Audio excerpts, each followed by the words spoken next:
अच्छा रुमैसा, ऐसा है कि कुछ ऐसी स्टोरीज भी आपके साथ हुई, पैरानॉर्मल एक्टिविटीज, आप खास तौर पे बहन भी इन्वॉल्व थी उसके अंदर, क्या हुआ था? जिन विन आ गया था, क्या था? बड़ी मज़े की स्टोरी है। खैर मैं छोटी थी, बहुत बड़ी तो नहीं थी, लेकिन मैं सो रही थी और मैं जिस रूम में सोती थी, मेरी बहन दूसरे रूम में सोती थी और हम लोग का अपार्टमेंट था फर्स्ट फ्लोर का, तो बालकनी होती है तो उस पर तो कोई हो ही नहीं सकता। एसी चल रहा था, उसकी एसी वो वाला ना, वो विंडो एसी फुल जो पूरे घर को ठंडा हाँ, जो सिर्फ ठंडा करता था वो। सिर्फ ठंडा करता था। उससे अच्छा डकी को बिठा लो अपने साथ।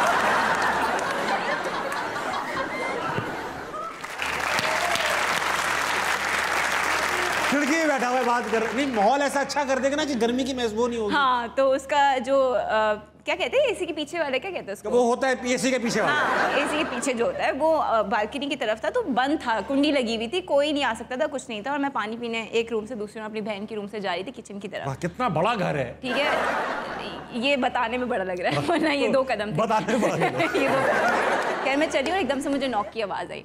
मैं नॉक की आवाज़ आई तो मैंने देखा, तो खिड़की की तरफ मुझे शैडो दिखा कि एक बंदा हाथ नॉक कर रहा है, ठक ठक ठक। अच्छा, मतलब शैडो था? शैडो था पूरा हाथ का, अच्छा खासा। अब मैंने दोबारा देखा, मुझे लगा मुझे शायद वहम हुआ है, तो मैंने अपनी बहन की तरफ देखा, वो सो रही है, तो मैंने कहा ये कौन हो सकता है। फिर वो दोबारा हुआ, दोबारा। अब मैं बच्ची थी, मेरी तो पैक हुई, मैं तो भागी, ऐसे भागी जैसे वो पीछे नहीं आ सकता, और मैं कंबल उड़ के सो गई। अब ये देखो, घर इतना बड़ा है, भागी भी हो आप। 2 कदम भागी। हमारे घर में तो आज नियत करो घर खत्म, अरे भागता हूँ घर खत्म। तो मैं वापस जल्दी से भाग के आके कंबल उड़ के सो गई। अब मैं सुबह उठी तो मैं अपनी बहन को बताया, मैंने कहा तुम्हें नहीं पता ये हुआ है मेरे साथ ना, कोई नॉक कर रहा था। तो मेरी माँ नहीं रही, कह रही हो ही नहीं सकता, तुम पागल। मैंने कहा सच में? कहती अच्छा वो मैं थी। मैंने कहा तुम तो सो रही थी।